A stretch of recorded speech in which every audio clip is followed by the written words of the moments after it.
I think the broader lesson to take from this is not that you should usually tempo owls.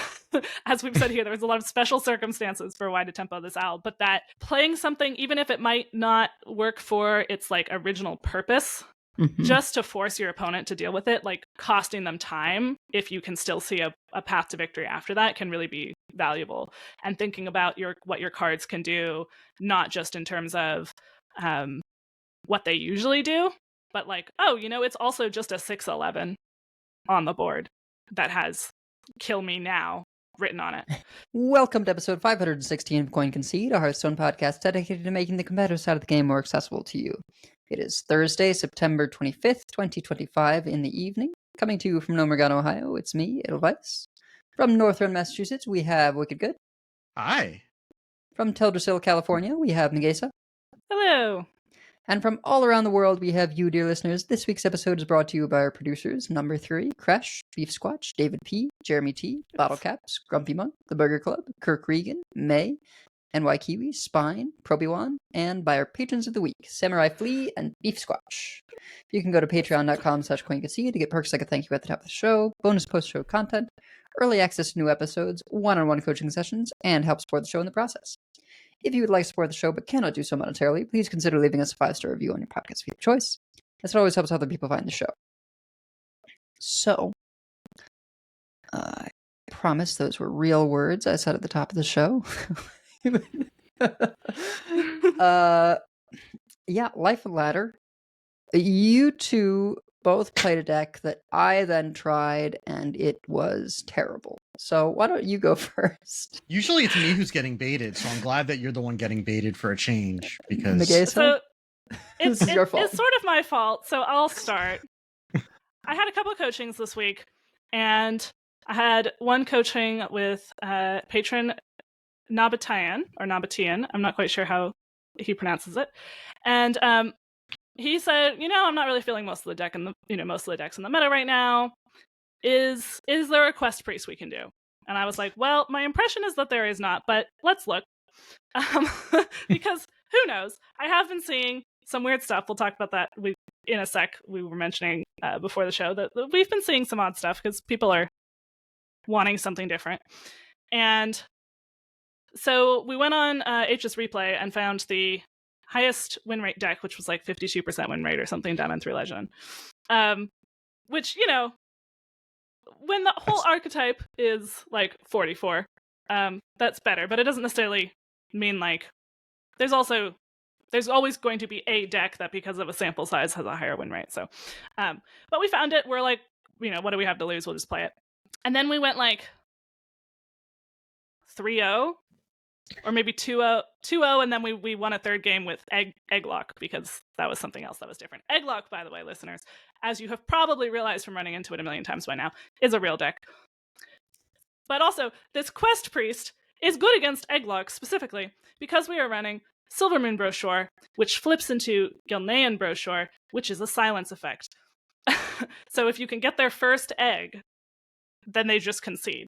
Source, I did this like an hour ago. That was my first game with the deck.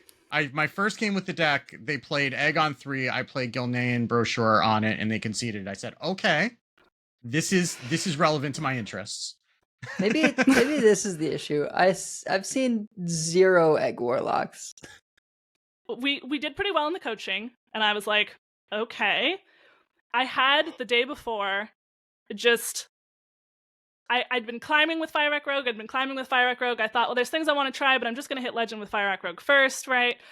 I get all the way up to the final boss. I run into a Quest Rogue and lose, which it always feels, when you lose to a low win rate deck, you're like, really? Why me? Why am I the one who's giving them a little bit of win rate? Realize this is what we were doing to everybody else on our climbs with the Quest Priest. That is true. So I am being a hypocrite at the moment. So I had lost a bunch of games in a row with it, and I was really frustrated, so I thought, okay, well, I don't know if I'm even hitting Legend this month, but I might as well just play something fun, because the Fire Rogue isn't working that well. Now, of course, like, wins and losses are streaky. Luck is streaky. It didn't necessarily mean that I had, like, suddenly lost the ability to play Fire Rogue that I lost a few times in a row the day before, but I was in a mood to try something else, and I immediately won my way straight up to Legend, with one loss. Granted, there were not one, but 2 Coin Concedes as part of that streak. So I'll say it again in the Coin Concedes, but thank you very much to Axes and Major Pain. You were not a major pain for me, and I appreciate that, Major Pain. And then, of course, I added Wicked and showed him a screenshot of this doing well and the link to the deck. One might say you showed me the light. And he looked at it and said, "This has 2 silences and 2 repackages in it. I will." I play didn't that. realize that at first. My original response was, okay, why the hell not? Because I've been just like battling with like Death Knights and Quest Warlock and just not particularly enjoying either of them. And just kind of bouncing between like Diamond 4 and Diamond 3. And I got myself to Diamond 2, 1 star. And like, okay, fine. But I don't really want to, battle my way up the rest of the way. So I'm like, fine, let me try this thing. Yeah. And yeah, first game, play against an Egg Warlock, silence the Egg. They concede. I'm like, okay, I understand the assignment. So played another game against an Egg Warlock. That went significantly longer because they had killed their egg 3 times on the turn that they played it. Oh no, Brochure was on the Silver Moon side the turn that they played it. So I couldn't silence it. Right. So I needed to wait a turn, and that was enough for them to kill it 3 times. So I silenced it, and then they continued to play, and I was confused. And then they Umbra'd, and they got a whole bunch more eggs, and then they were copying the eggs and everything else. But the repackages helped, and then eventually the game ended when I had gotten several of the quest rewards on board, and they had attempted to Eternal Layover. The problem with Eternal Layover is that the minions go away, and then the death rattle triggers, and then the reborns come back. And there were 4 quest rewards on my board, and they were at 20, and they died. Yeah, Otherwise, though, the fact that they already have reborn means that the downside it's usually good. is mitigated. Yeah, it's usually good because it gives it reborn and then it destroys them. And if they already have reborn, then it doesn't do anything. It just wipes them. So normally that's a good play, except that the death rattles have nowhere to go but face when you do that. And when there is a whole bunch of them on board, and your face has a number that is not that large, or not large compared to the number of things that are on the board, then you die. So yeah, I guess if you're having to play Quest Priest against Quest Priest with Egg Warlock, there's your pro tip for the episode. But I played a few more games. It was a bunch of Egg Warlocks, and that was very good against them. And I just ended up just winning like 7 straight with the deck, and just went straight up to Legend. And then I tried playing it again today. It did not go nearly as good. I don't think I've won a game today. It was like the complete opposite, because I'm just running into everything that I was not running up against Sub-Legend, and now I'm running into Wilted OTK Priest, and there are not enough repackages in the world to deal with that. Even silencing the crafty or the careless crafter, and then repackaging I repackaged one of the resuscitate boards, but not the other one. So they eventually just got what they needed, and I couldn't get where I was going fast enough. But yeah. Yeah. The Quest Priest, so I looked up the list on HS Guru. It has a 42% over 150 games on HS Guru. So Diamond through Legend. It does not do very well into Death Knight. It does not do very well into Rogue, although that's a small sample size. It does really well into, again, small sample for number of games here, but it's done well into Demon Hunter and Paladin. Yeah. So, listener, play at your own risk, for sure. But it is fun. It's a little bit, it's really focusing on getting more copies of the quest reward through Carnivorous Cubicle and Raza. And that's how and so it's running like a really minion light package. I don't know if, of course I was talking with World 8 about like, what if we had like a little bit more because you and World 8 want to make everything into an aggro deck, and this is not what this is. Because it's like, oh, let's play the spell they just buffed that makes a that makes it 2-3. And it's like, no, we don't want to do that because we want Raza shuffling in like 4 copies of the quest reward into the deck. We don't want it shuffling in two drops.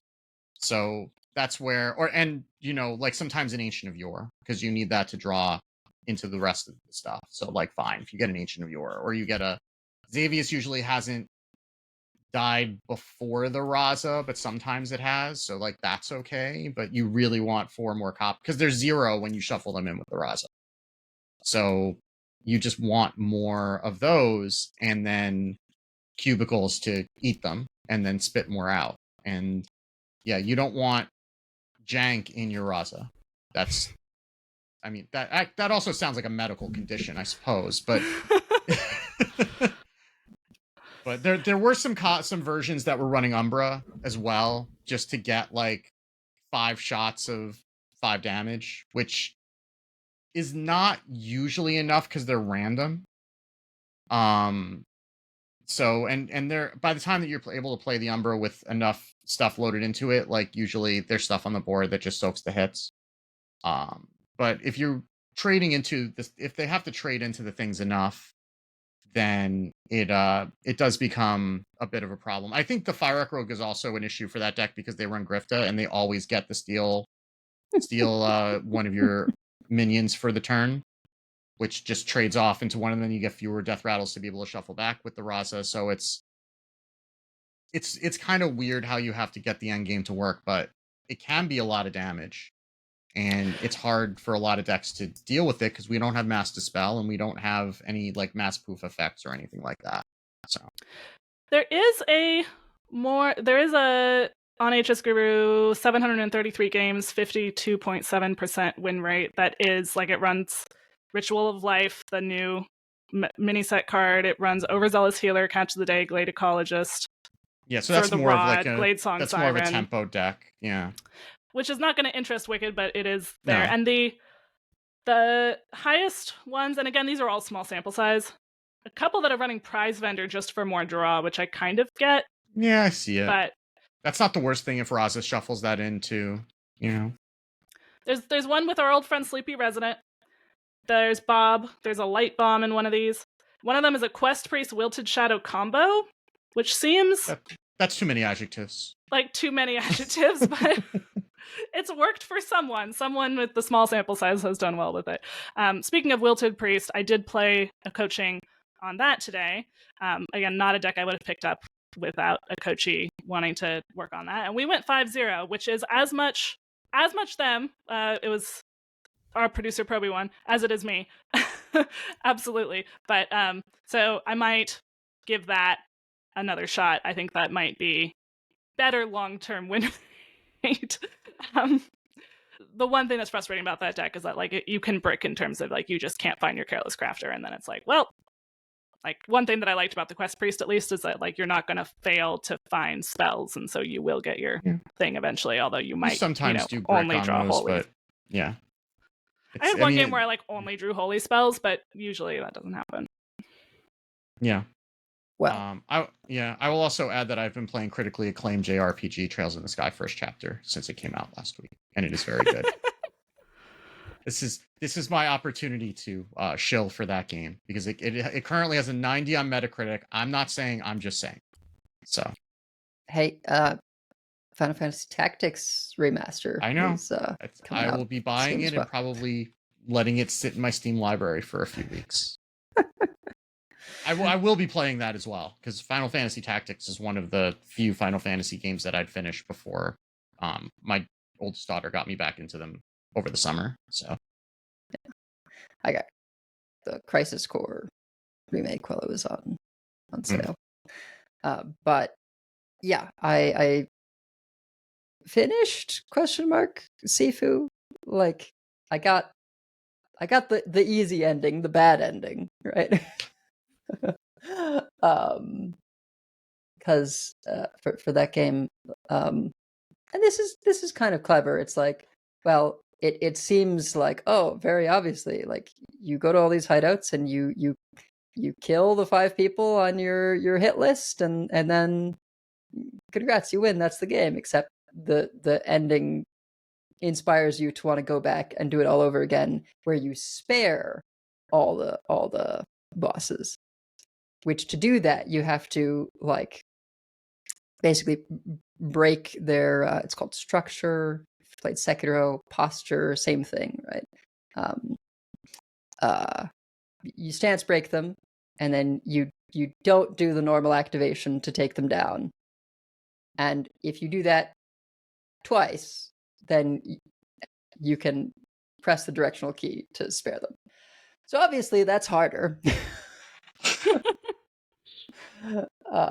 And I think I'm just not going to worry about that right now and call it done for now. Yeah. Because then you wouldn't be able to start Trails in the Sky. Right. Yeah, add that to the queue after Hollow Knight. Hades 2 is coming out imminently, It is out. It is out. Yeah. I mean, it's 1.0 is out. Yeah. Right. I mean, it's been out, but yeah. Well, shoot.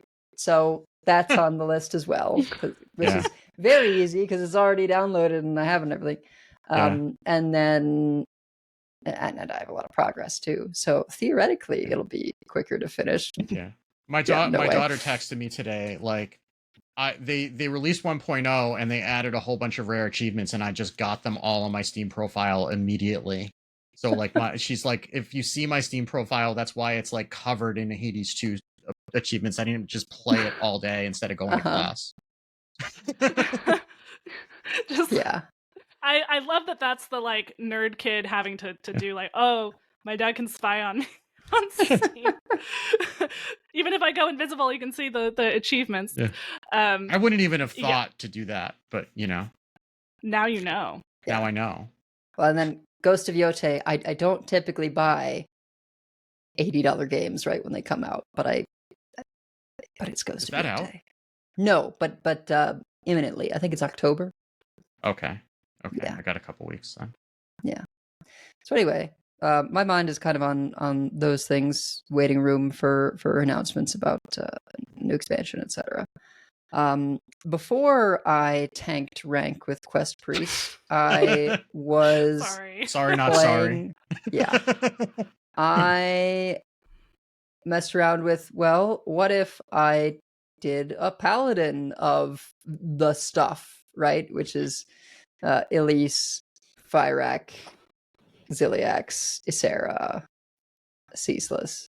And I was like, well, games are running pretty long. Maybe I can get away with Ursol Shaladrisil, just because there's a bunch of 9s to corrupt it. And then once it's corrupted, it's the old days, right? You're Ursol, a corrupted Shaladrisil, and it still works. And it's a lot of value, a lot of clear, a lot of pressure. So obviously it's not great into aggressive things, but yeah, it's been funny. It's also amusing to someone does all the work with their egg, and then I can pyro equality clear it or make it small with a toy Captain Terram. Like, it's still bad if they get a whole bunch of them, but yeah. Anachronos is also funny, so yeah, it's been enjoyable, or was for a bit before I did the Quest Priest stuff. I may go back to it, may still keep working on it. I tried like a Terran version that did not have Ursol Shaladrisil, and maybe I'll try that one again because that is less greedy. But that one, at least the couple games I did, it did not go so great. That has Dissolving Ooze and, Egg and Hellion, right? Because if you're already doing Terrans, why not? Yeah, sure. Yeah. Yeah. No, if you're already going Terran, then that makes sense. I have been seeing a little more aggro. So I kind of was like, there's no aggro last week. And then I ran into a bunch of aggro right when I didn't want to see it with the Fyrak Rogue. I think there was probably more when I was at the top of Diamond. Because there is, even though the matchmaking is all MMR based, even when you're out of stars now, there's still a divide where you're less likely to see people at Legend while you're not at Legend. Which is why when you are at Legend, you usually don't see people in Diamond, although sometimes you will. And so there was a bunch of aggro for some reason at the top of Diamond. I'm like, I was checking this for greed. Why is there suddenly aggro? That's exactly why. It was people being smart. That's science. That's just what's going to happen. That's just the matchmaking algorithm truthers are going to come out and like. Yeah, seriously. Well, the good news at least was that there is apparently an achievement worth 1 achievement point, so it puts off your points for being killed by an Annoyatron. And I was killed by an aggro paladin's Annoyatron. Okay. Got an achievement for it. So it did make me smile while I was busy being tilted. So that's worth it. And apparently I was told by achievement hunters in the Discord that there is a 4 achievement point one for killing someone with an Annoyatron. Yes. Yeah, that's actually what's most annoying is that it makes your achievement points a non-even number. And then you need to get the other achievement to fix it. Yep. Which is diabolically clever, I will say. So, yeah. Well, we do have a touch of news to get into, and truly just a light touch. And then, as we alluded to in our previous episode, a fun little like tournament-based explanations that Megas put together. So, Gadgets and Gazette always gets the scoop. Yeah, really, the news is that we're in the next expansion waiting room is really what most of the news is, because there really is not a lot going on right now. The main news that we have is that, well, there's 2 things. One of them is that the Hallows End event has started. This is running for the next 3 weeks and has the Zale Warlock portrait, which is a very buff demon if you're into such things. And it's a less random androgynous. legendary. I don't like it as much as the last one. It is very much less androgynous. It is not androgynous at all, actually. It is very much androgynous. Yeah, I was gonna say it's kind of like the K-pop Demon Hunters vibe, but not really. It has the sort of like jagged patterns demon boy with big muscles, sure, but not quite the same aesthetic. It's like K-pop Demon Hunters goes to Chippendales is really what it is. But yeah. But anyway, so the first leg is 2 random commons and a Lost City of Angora pack, then 2 random rares and a Lost City of Angora pack, then 2 random epics, and then a random legendary and the Zale portrait. The numbers are still tuned kind of high, but not oppressively so. The first week's quest is summon 850 minions in traditional modes, ranked +1, death rattle +1, undead +1. So if you really want to speedrun it, play Death Knight, which probably doesn't need a lot of convincing. Oh, that's why I'm seeing so many. Yeah, you might. You know what, the hand buff Death Knights. Yeah, I was gonna say that. That's the other thing that I was running into that the Quest Priest was very good against, was the hand buff Death Knights, because you just silence one of the minis and then they're like, oh, and then they're sad. So the reroll on the daily says reroll Trick or Treat, and I think if I remember correctly, it like lets you choose Trick or Treat if you're rerolling. Nope. Or it doesn't. Okay, I'm thinking of something else then. You get when I've hit reroll, it's just given me a trick where it gives me it rerolls it, but it's only worth 50. I assume that if you get lucky and you get a treat, then it goes up to 100, but I don't know that for sure because I have been unlucky.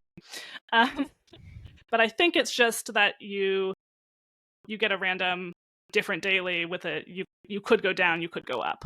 I'm sure that at least 0.1% of the time it'll give you a treat. But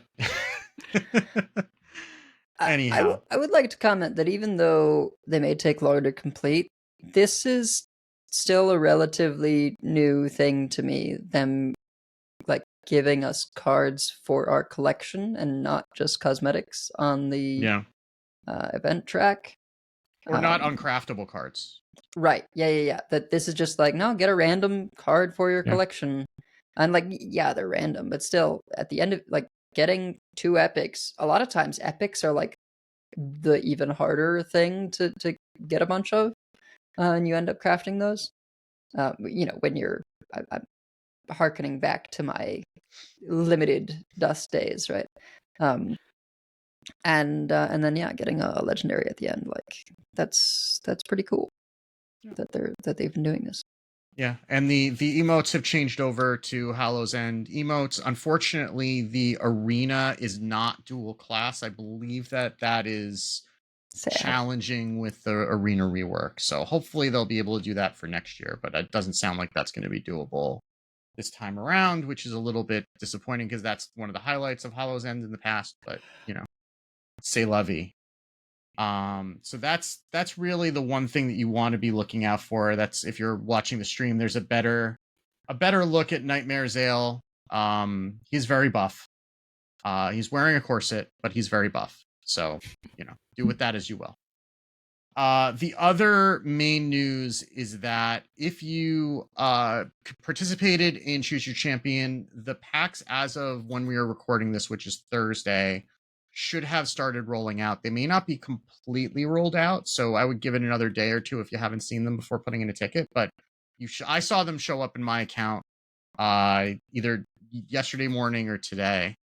I saw them show up, so you should start seeing those if you participated. Thank you, PocketTrain.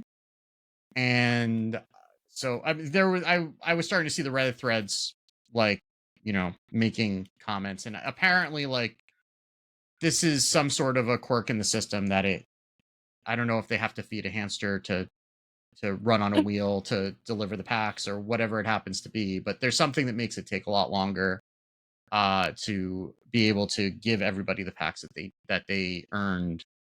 But it's there now, so keep an eye out for that. But that's really it for news. We are very much in calm before the storm territory, because we should be due for another expansion announcement in the next week or two, just given that it's usually about a month after the mini set releases that we start to hear about the next expansion. So we should be due. So we will bring that news to you when we have it. But for now, we have some things to learn from the Masters Tour. So let's do that.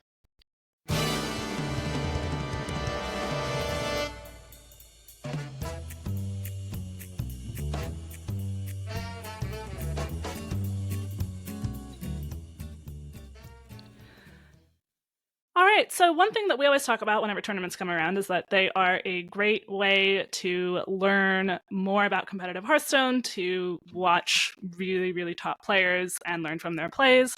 And it's also being able to see both sides of the game and have the, caster commentary and all of that. It's a great way to do that. But also, they're like 8-9 hour days.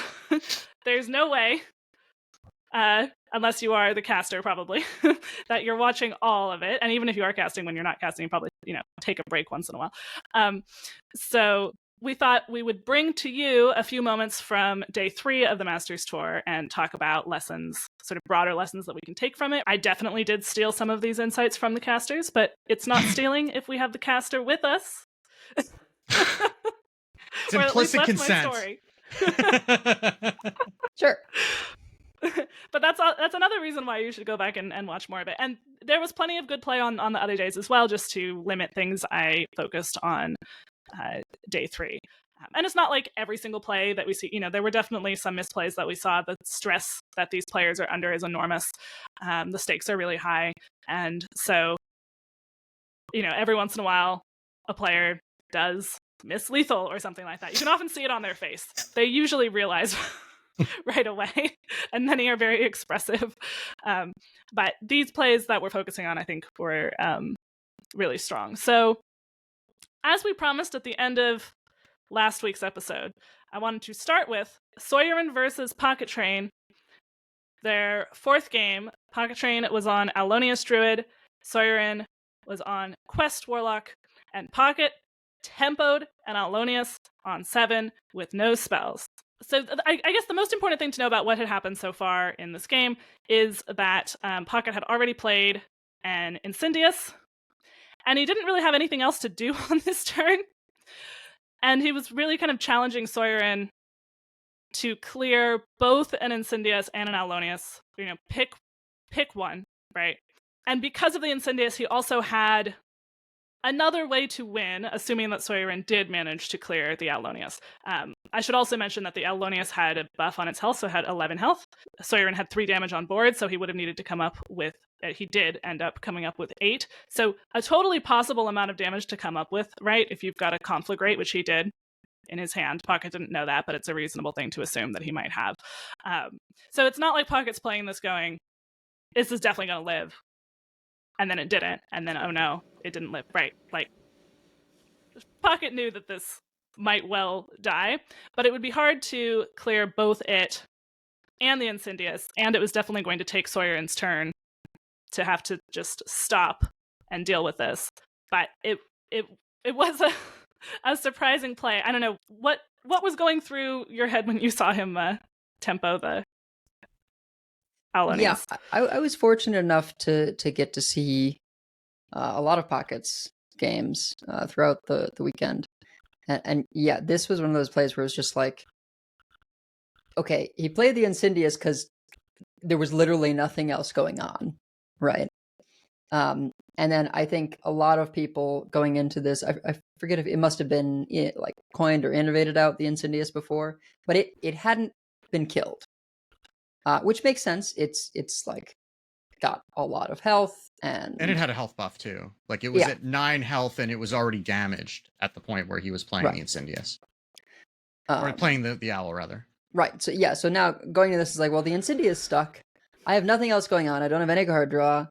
Yeah, and the Alonius getting buffed by Story of Barnabas to instead of 6/6 to 6/11 means that so much has to be invested. And Quest Warlock not having the quest completed by turn 6, this forced Soyorin to sort of delay quest completion once again, right? And so rather than focusing on, playing some temporary stuff to try and advance that and get the quest played, meant that he sort of had to respect the owl, because Insidious isn't going to kill him right away, but Alonius sure could. Right?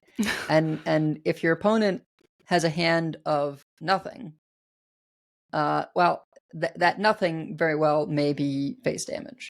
Now, Alonius by itself, right, is just +2 spell damage, but it is concerning, right? Depending on the top deck, a dollhouse is picked up or something, or God forbid, at least into 1/1 copy, and so you kind of can't just leave it there, if for no other reason than like it also has 6 power and makes Seabreeze Chalice, very, very good.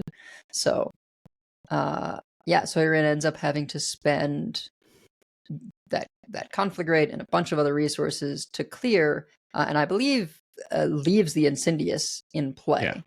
Yeah, he did. Yeah. I mean, you couldn't, because there's no way for him to clear both of them. Like even like it would take like double Hellfire, double Conflagrate in order for him to clear everything, which is like, he's got, I don't know if he'd used a Conflagrate by that point or not, but he's got 8 cards in hand, but that's like, he's got 13 cards in deck. It's unlikely for him to have all that. And it's still, I mean, he only has 6 mana, so he can't even play all of that with the mana that he has, right? Like, he wouldn't be able, he just, like, the math doesn't math for him to clear that up. And the other thing with leaving the Alonius up is that there are also 7, I assume, 5 damage eruptions in the deck, or eruptions that would do 5 damage if Alonius was left there, that Pocket could just draw into, right? Which is also a fairly scary amount of damage. But I think that, like, putting an Alonius out there is, you cannot leave it up. You're very likely to die if you do let that live. And even him having to being able to remove it still doesn't remove the Incendious. The Incendious gets another tick at the end of that turn, and it's still a lot of time spent dealing with that and resources spent on just that turn. He kind of got a time warp to some extent. And additionally, having, these two high health minions in play sort of demands that a conflagrate specifically, one, be there, and two, be used, which means that the situation he's stuck in of not having the right cards, well, he now gets a card draw from that conflagrate. And, Soyorin was able to use a mini to get a temporary card to complete the quest, but couldn't take the risk of not being able to clear the Incendious by spending the mana on actually playing it that turn. So yeah, he's not getting the Warlock quest down until turn 7. Which some of which was earlier misfortune in the game, but some was just this pressure that like he would have loved to play it that turn 6 already, sort of a turn later than he'd like, but just couldn't. And then, I mean, Pocket's draws then are insane. Yeah, so then the question from Pocket side is like, okay, there's a lot of good that can happen from tempoing this owl because of the specific game state that we're in. Then the next question is like, well, then how do you win when you don't have an owl? Well, for one thing, once the quest is completed, Quest Warlock can get a bunch of healing with the lifesteal, but they don't have like tons of armor. So you're not going to have to be doing an optimal combo necessarily. He did have the eruptions still in deck that were then going to be extra buffed. So just sort of made the calculation that like a little bit of spell damage is actually probably going to be fine. Plus, I think he got there partly with the Ziliax. That got cleared, but like there is a little bit of minion pressure with that. So he was able to just kind of chip it down with without having had like one spell damage at the end. 610 Ziliaxes too, which also helps make it harder to clear through, just because the minions that come out of the rift are 4 and 5 attack. So that's a fairly large investment that has to be made into those Ziliaxes to clear them, even with the Hellfires. As using another conflagrate, which means giving Pocket another draw, using one of the Hellfires, and then still running the charge minions in and spending a Corpsicle into it that wasn't hitting Pocket's face, because there's no point with a Ziliax on board, because it's just going to heal up the damage if you send it there anyway. So yeah, just like all the turns that got wasted from Soyorin's point of view. And eventually, if you give the Druid enough time, it will piece something together if it only has to do 30 max damage. Right, and the eruptions got upgraded to 4, 1 hit at 3 damage. But that's 16 damage just from eruptions that hits the entirety of Soyorin's field. Yeah, that 610 Ziliax soaked a ton of damage and just bought. I think the most important thing is that Tempo Aulonius just bought so much time that, yeah, you can't do the insane amount of damage, but there was enough damage with the eruptions that dealing 30, right, wasn't going to be so bad, and wouldn't likely have to be all at once, as you say, because it's only ever 5 life being gained at a time by Soyorin. And I think I'm looking at the end here now that Pocket specifically made sure on the turn before he won that he did not have a minion on board. Like, he set up a 2-turn lethal and made sure there was nothing for the 5/3 lifesteal to rush into. Just cleared with a bunch of Sea Beast Chalices, set up a Dollhouse, set up another Ancient of Yore, like he was never going to die. He was just looking for his last bits of damage. And because he only had Ancient of Yours that were dormant out, Soyorin couldn't heal. Yeah. So he could have actually set up a 2-turn lethal against a lifesteal deck, right? He could have like bobbed, or something like that. But not that there's a lot of minions that you would play here, but yeah, it ended up that it was good that his board had been cleared the last turn, because then there was no possible healing on that turn. Versus if you hadn't done all of this, I think the broader lesson to take from this is not that you should usually tempo owls. As we've said here, there was a lot of special circumstances for why to tempo this owl, but that it can be worth playing something, even if it might not work for its like original purpose, just to force your opponent to deal with it, like costing your opponent turns, especially if their win condition is like, if they're going to overrun you, if they just get to do what they want, then costing them time, if you can still see a path to victory after that, can really be valuable. And thinking about what your cards can do, not just in terms of what they usually do, but like, it's also just a 6/11 on the board that has kill me now written on it. So, and that's really hard to do. In psychology, they talk about functional fixedness, which is the idea that we get fixated on a certain function for something and we forget about its other properties. And I promise I'll keep this tangent short, but the classic study for this is kind of cool. What they did was they gave a bunch of students a box of tacks and a relatively thick candle. Not like a super big one, but like a birthday cake candle, but like a little bit thicker. And said, okay, you have to attach this to the wall. I don't know if they use the word attach, but basically like you need the candle to be like up on the wall. And everyone would try to take the tacks and like try to tack it into the wall, and it was just not really possible. It was just a little bit too big. You couldn't really tack it into the wall. What you needed to do, and only a few people realized this, was, I have a box. The box is not just having the function holding tacks. It is also a surface, and it is thin, and I can tack the box to the wall and then put the candle on top of the box. I don't know that I would have figured that out, but there's been lots of other studies that have pointed out the same thing, that people, because this frees up our working memory, you think about a card as what it usually does for you.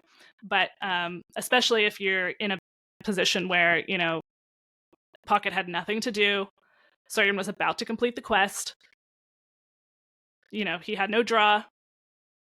What else can his cards do besides what they usually do? I mean, also, he was up 2-1, right? Yeah. So that's also, it would have been interesting if it was 2-2, would he have made the same play? Probably, because he's Pocket. But like, there's a little bit of freedom knowing that he was already in a bad situation. If he loses, he gets another shot at it. So recognizing that also, and just saying, okay, well, this is the best play I have, we're going to take it. But the non-psychological term for this would be tunnel vision, right? Like, you want to make sure that you're not having tunnel vision when it comes to some of the cards in your deck. Like, just because that's a win condition 95% of the time doesn't mean that you have to use it that way 100% of the time. And it's a hard skill to learn. But it's something that is worth at least considering, especially when the stakes of the games that you're playing are probably not nearly as high as the stakes of that game, right? I mean, that was a game in the finals for however many thousands of dollars. And I guess you'd already qualify for Worlds at that point, right? Before that match. Yeah. So it wasn't a qualifying for Worlds, but there was money on the line. And your games, unless you're doing some high stakes betting on the side, your games are not for that much money usually. So. Yeah, even if you're doing, the highest stakes that non-competitive players, non-pro players tend to get is like, am I going to get into this next rank bracket up or not? Which is sometimes it's worth just playing things. And I will note, Pocket had this kind of like, am I going to do it? I'm just going to try it look on his face when he played the owl. And then when he won, he was just laughing. I think he saw it as a risk. I can't speak for him specifically, but yeah, it almost seemed like he was like, I can't believe that worked. But I think it was indeed a smart play. Okay, I guess we're doing this. So then, speaking of playing things on curve because you're not going to win if you don't, earlier in the day, in one of, I think this was a quarterfinal, Tobyka was on Wheel Warlock and Pocket was on Starship Rogue. So on turn 8, Tobyka just tempo played the Wheel of Death. He was not in immediate pressure to die, so he had a couple of locations, a partially built starship, and a couple of minions on board. And Pocket was building a starship and had not one but two of the Rogue Starship Legendary Displacer, I think, that summons a copy of the starship when it's launched. So at some point in the future, Tobyka knew there was going to be a very large starship coming out, and multiple of them, and there was nothing he was going to be able to do about it. 3 of them, to be precise. 3 of them, to be precise, coming out.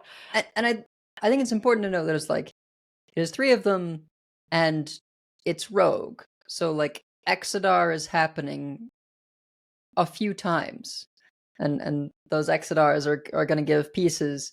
So, like, Tobyka knows that there will be waves of big starships, and even with the, armor gaining capacity of the Warlock, you can't really fight waves of, multiple 15 attack minions. Yeah, and indeed, the very next turn, out came one of the Exodars, 3 of the starships. So what Tobyka had to do was look at his hand and say, do I have an ability to survive 5 turns? And because it's not going to get better if I wait. There's just going to be more waves, right? I think that was really recognition number 1 of, like, it's not going to get better if he waits. Mm-hmm. He did not really have 5 turns worth of stall in his hand.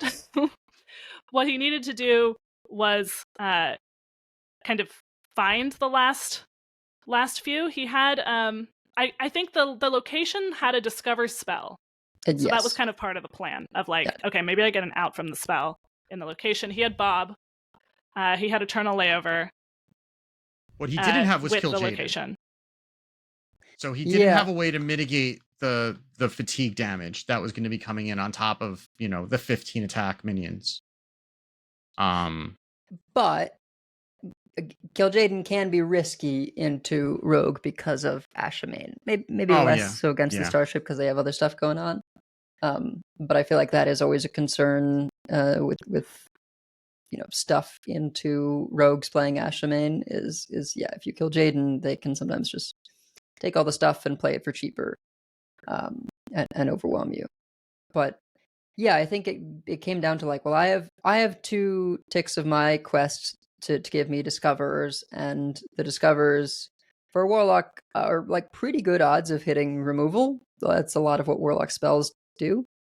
And there was a Demolition Renovator for Pocket's location. Yes, that's important also. Unfortunately, for Tobyka, he almost made it through the 5 turns, but was not quite able to mitigate enough damage. Part of the problem was, like, the armor gain that he had was Ancient of Yore, but Ancient of Yore draws cards, and so I think he actually died to a fatigue tick on his last turn.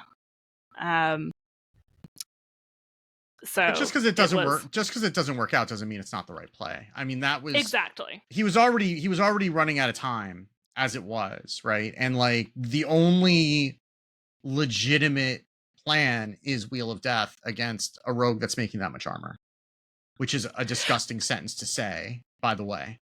But I mean, that was it. That was his out. That was it. He's not winning without Wheel. The longer he waits, the worse it gets.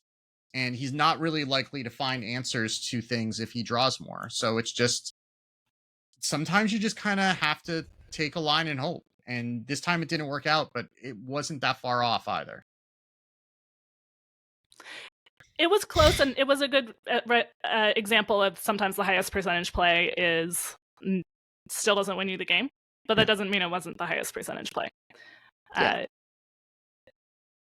And he was close. He was close on winning this one. And Pocket did actually have Ashamain there, but yeah, he might not. He probably didn't need it. That was it. That was it. He was playing around Ashamain. That was the reason. Ashamain can't get anything from your deck if your deck is empty. Got him. Against a Fire Rogue, that might work. That's the kind of petty play I would make just out of spite, just to make sure that they didn't get the Ashamain value. Yeah. This is trying to look at, for slower win conditions, Wheel is like the epitome of this because you don't actually need to do damage. It's literally just I need to survive this long. I guess the Warrior quest is a little bit like that until it goes off and then you pivot to trying to kill them. But sometimes in Control, you can still have, like, I need to figure out how long I can stall before my win condition. I guess that's actually more of a combo thing. Like if you're Colossus Mage, you're sitting there, how long? Or you're Wilted Priest. How much stall do I have before my win condition, and when do I just have to put stuff out? And like, go? how much damage can I withstand, right? Like, he knows he's taking 10 from the fatigue. Like, guaranteed, right? Because it's 5 turns, 1, 2, 3, 4, 5, that adds up to 10. I'm pretty sure. I mean, it's late. Maybe my math doesn't work, but I'm to 15. Oh, 15. Yeah. So it's like, yeah, that whatever. Math's hard. but like, okay, so he was at 30. Can he stave off 15 damage? That's basically the question that he needs to ask himself. And again, he was pretty close. It was a matter of, like, there was one turn where he couldn't really stop everything coming in because he had a bob for like 1 turn of damage. And he did get Pocket to trade on the next to last turn, to be fair. Well, I guess he was just trading to be able to get another Starship launched, but because he was going to do the XR again. But yeah, it's a tough thing to do, right? So yeah, sometimes you're in a game and there's not a good likelihood way to win the game. I did have I guess this is more similar to the Tempo Owl, but in the Wilted Priest coaching today, we had a game where we just played we had both Wilteds, and it was like, you know what, just play the first one, play all the bandages, it'll only do half the damage, but it's armor, it's not like they can heal it back. And then we might draw a second Wilted, we still have some Careless Crafters on board, we'll just do it again. So it was, in that case, recognizing that, like, we had to go in partially before it was lethal. Sometimes you really do need to wait. But sometimes you need to go in. Okay. And I guess the calculus there really was just like, well, the Exodar is 1 out of 30. Maybe he doesn't, because the reason he lost was because of the Exodar, right? And if Pocket doesn't have the Exodar there, because, like, that was the damage from the second Exodar that was choosing the deal damage equal attack that got him over the line. If the Exodar wasn't there, the longer that he was waiting, the more chances he was giving Pocket to find Exodar, right? So it just so happened that Exodar was in his hand.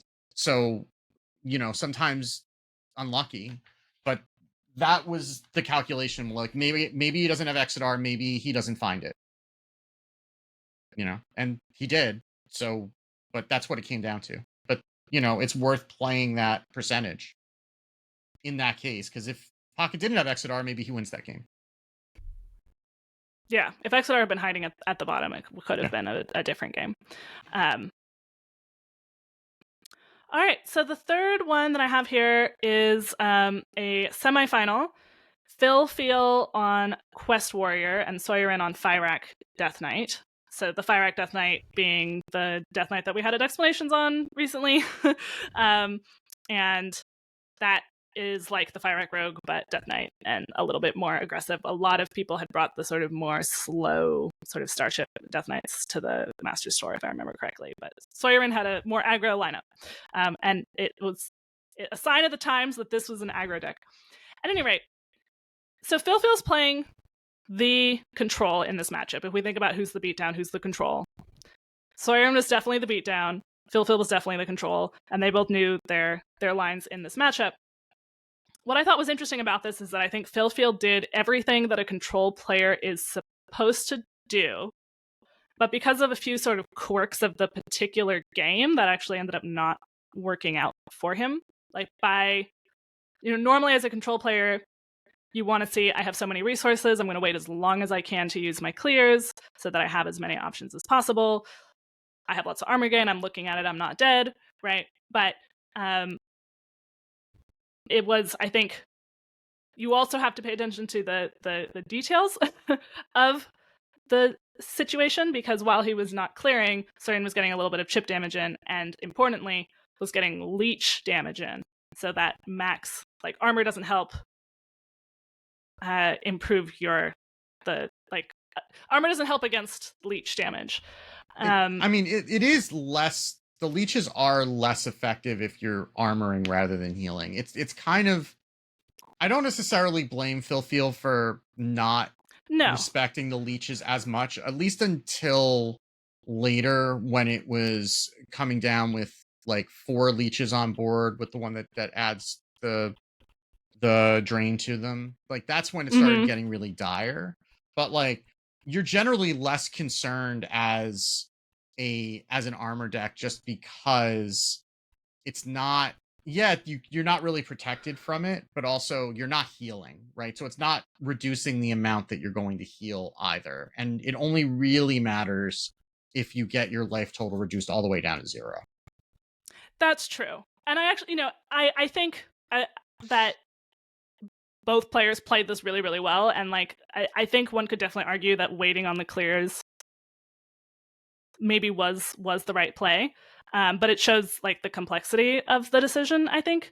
Like early on, so the clears that Warrior has access to, right, and Phil drew a lot of them. You've got the Hostile Invader, and then you've got like Brawl. And you want to use Hostile Invader on small boards or to mid-sized boards and save the Brawl for the bigger boards that Fire DK can also make, right? So he was doing that, but waiting until he could bait Soyorin into getting out the biggest possible small board before doing that. But ran into a problem where he still had just like 1 armor on the turn that he wanted to clear with Hostile Invader and Safety Goggles, and so actually did not have enough mana to clear with Hostile Invader. Because on the turn before he had played Ancient of Yore, and Soyorin had only did 4 damage, so he was left at 1 armor. I think that was a really good recognition of like, okay, one possible way to clear here is Hostile Invader plus Safety Goggles. So if I like don't hero power and ping off that last damage and do something else instead with my mana, I don't know if that's what Soyorin was thinking, but it certainly worked out in his favor there. So then Phil didn't brawl that board because you don't, and I think that was correct. You don't want to brawl a board of little tiny things, right? You wait until the next turn when you can Hostile Invader. But that was just a bunch of chip damage. And yeah, I think the brawls did the brawls never get played? No, the brawl, at least one brawl got played at a certain point. He was holding on to them for a really long time. And like, we're looking at this board now that has like a Ysera, a Narrowlex, an Exarch, 2 leeches, and a 1/1. And I don't believe he brawls this one.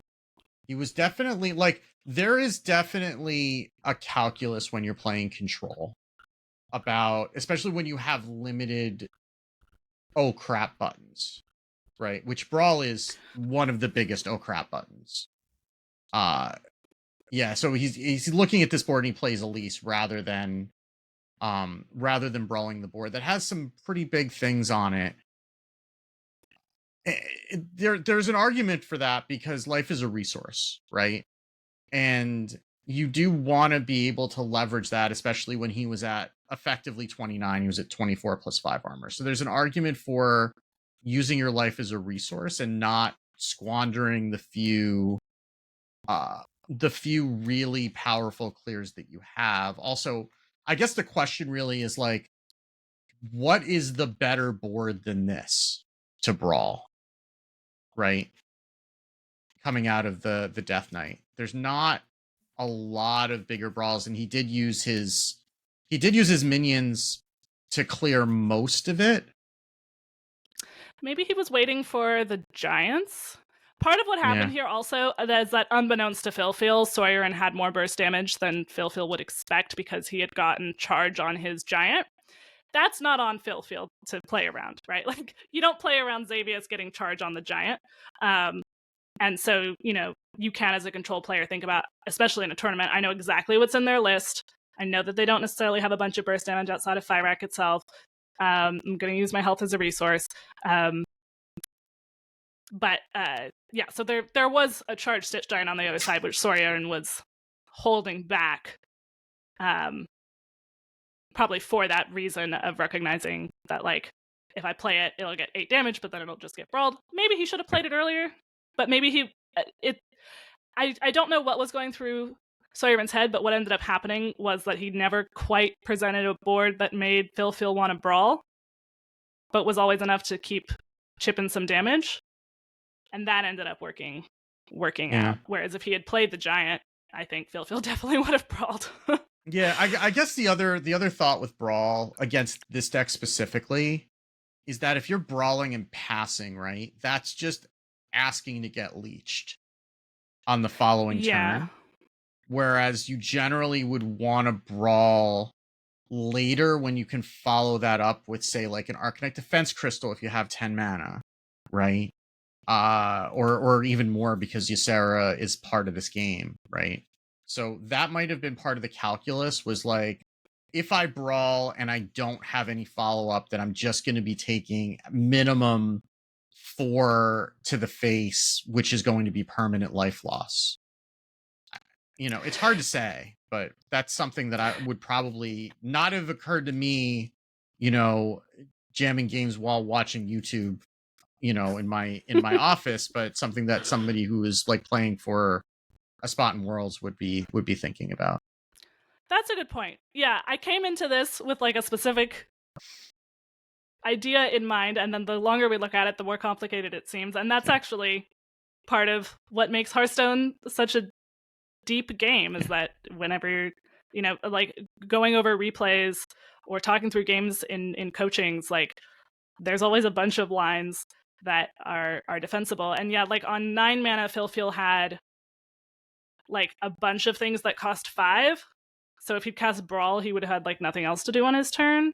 So he put the Defense Crystal out instead. And then played just like Safety Goggles for 2 mana and Hero Power. Because he couldn't follow up the Brawl with anything. And if he had not died, then he would have been able to do Brawl and something.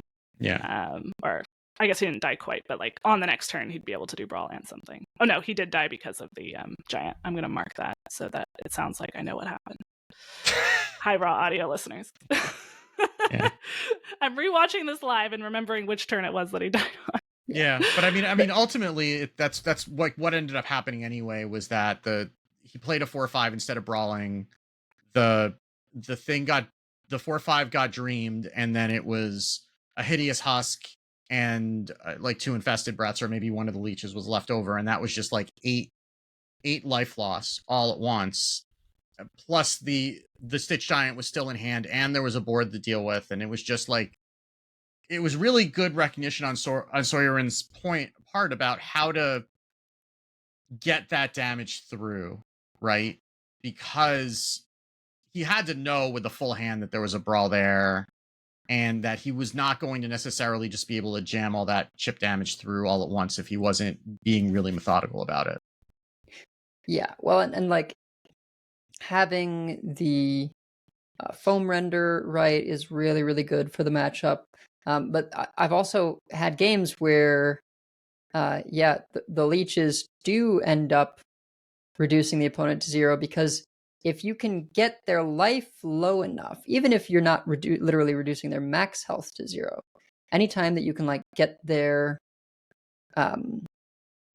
health low, right, then even if they gain armor in very high totals, the targeting for your leeches is always going to hit the lowest health thing. And so I have had games where it's like I got enough chip damage in that later on, they get starship pieces or whatever, gain a bunch of armor, but because their life total is still considered 3 or 5 or whatever, you can get there with leeches.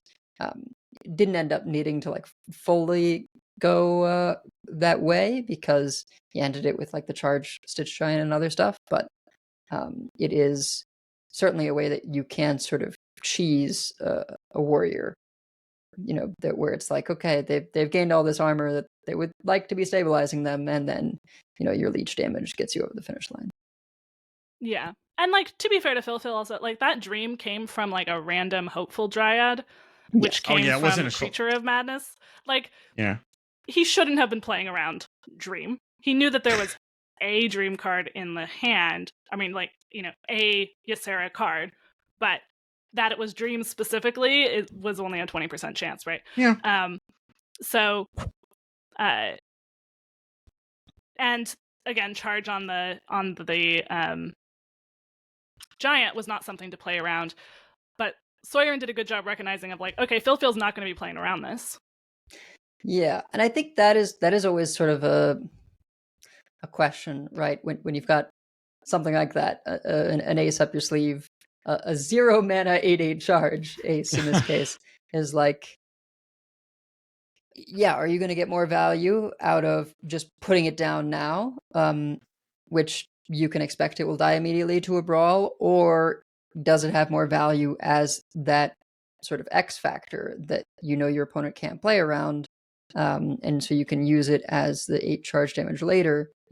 There are instances where maybe if you don't expect there to be a clear, it's like, well, do it right away because it's just more pressure on board, right? And if they don't have the answer, then you kill them faster. But I think when you're anticipating a bunch of clears, it can be nice to sort of have that asymmetrical information where it's like, well, I know I'm adding 8 to all my lethal counts, but my opponent doesn't know that. Yeah. So yeah, and it's reasonable to play around the first brawl with with your opponent having a handful of cards. I wonder if, and I wouldn't be surprised if even if it wasn't lethal, I think after the first brawl came out, that the Stitch Giant probably would have come down right after that, and it would have gotten brawled away with the second brawl had Phil gotten to live that long. But that's probably the point where, okay, I know that it's less likely because you play around the first brawl and you don't as much play around the second one. Mm-hmm. And I think maybe the difference between like tempoing the owl and not tempoing the giant, which again, like, it's arguable, like, it ended up doing 8 damage anyway, but I think it worked by when Pocket tempoed the owl, he wanted Soyorin to spend a bunch of resources to clear the owl, and he wanted, like, it was not bad for Pocket if that was removed because it meant that it was spending a bunch of resources. I think Soyorin did not want the brawl to be played. Sometimes when you're playing aggro versus a control, you try to get them to use their removal against you on a board that's not as big. And maybe that's what Soyorin was doing to some extent. He kept making boards that were like just big enough that he was in a good position either way. Like, either he forces Phil to use removal or he gets in some chip damage. But I think he didn't actually want his 8/8 to be brawled because that's not a huge resource expenditure from Phil. It's 5 mana and 1 card. And the other thing is that Phil had armor most of the time, right? And the 8 damage is more significant if it is hitting the life total and not the armor in that matchup specifically, because for all the reasons you just said about the leeches and how when the leeches will matter when the life total is lower. So if it could actually affect the life total, which it really wasn't able to up until that point, then maybe it would have come down earlier. But since all it was going to do was just reduce the armor, which wasn't really doing much against the warrior, then it's not as valuable, so you just hold it back. This is a complex game, but it's really fun to watch the Masters Tour.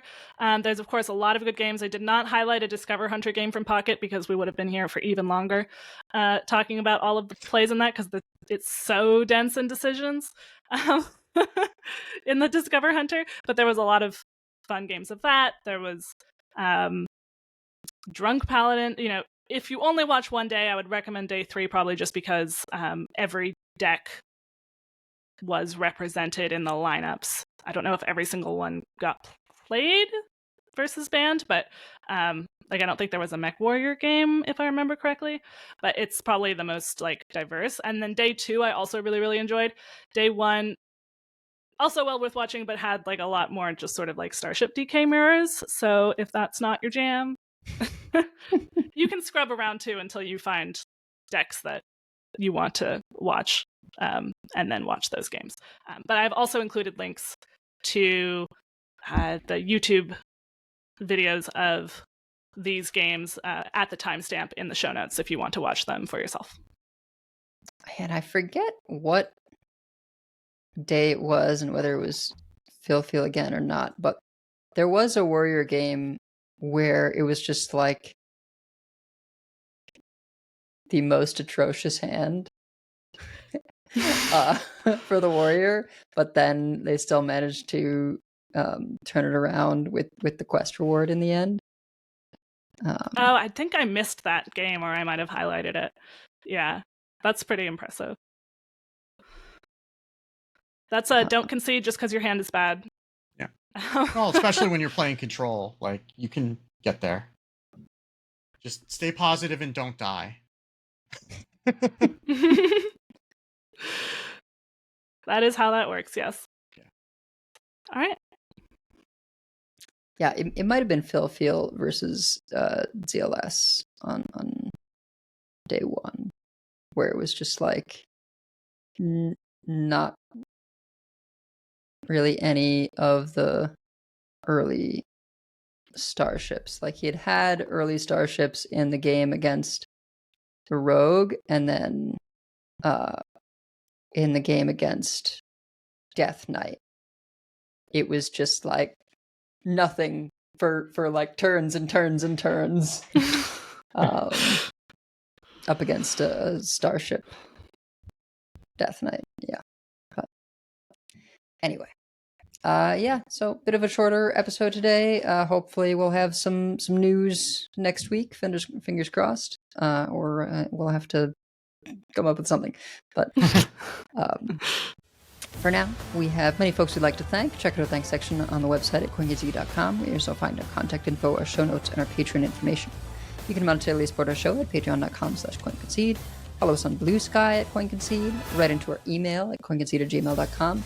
Join us every week live by following us on Twitch at twitch.coinconcede.com.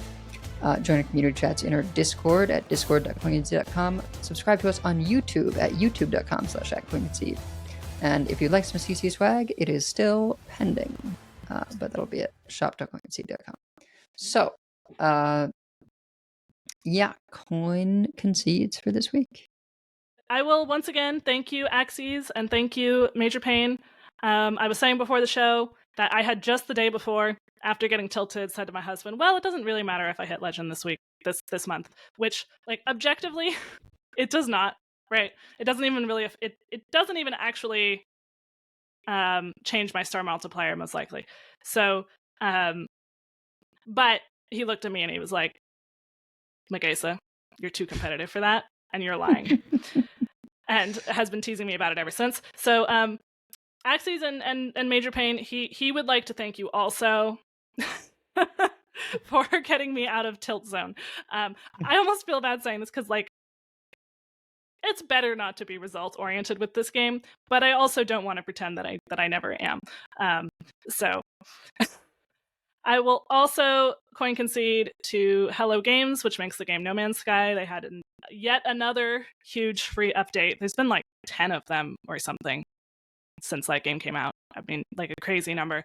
And this time you can make starships that you can actually fly onto planets, but also run around on the inside in, so it's like a portable base, and that's really cool. I'm gonna get my friend to play it with me, and I made one. The only problem is I spent a ton of time kitting out my little personal starship to be really, really good, and now my slightly bigger starship is new because I just made it, and so not as good. So I'm do I play the bigger one, but it's not very maneuverable? Or do I stick to... So I'm switching back and forth at the moment. But it is a fun game to play when I was like wanting to have something a little bit less brain intensive. Wicked?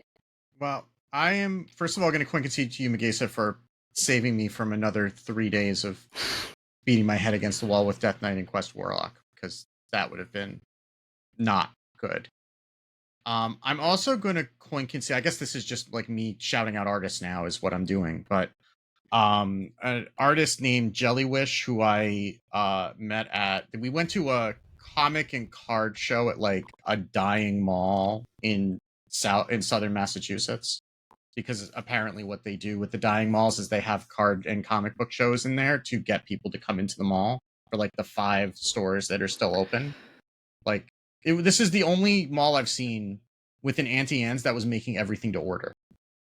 Like, that's how bad it was. So, but she was selling Pokemon prints there, and I got a lovely Bulbasaur who I hung up right behind my monitor and who's smiling at me and makes me happy. And also I got a Psyduck for Maureen. This is her business card, but it's the same print that I got for Maureen that's next to her little area in the living room. And it is delightful, and she does very nice work. So I wanted to give her a Coin Concede for that and hopefully send a couple more people her way. Nice. What about you, Edo? Oh, gosh. What about me? Yeah, I will Coin Concede to my father-in-law, who, despite high holidays and also watching, his grandson, said that he would still be willing to watch Leah this afternoon. So I picked her up from school, which meant I got like a whole day to kind of chill and then also do some much needed cleaning around the house. Yeah. All right. Well, that's going to do it for this week. So until next time, keep calm and don't die. And if you see us on ladder, Coin Concede. Coin Concede. Coin Concede.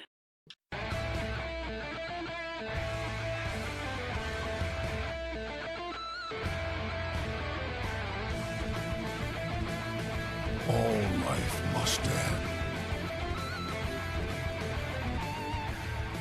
I yield for now. I concede. Well fought. I concede. You win this one. The victory is yours. You have bested me. I give up. You win this one, friend. You win this time. I choose death.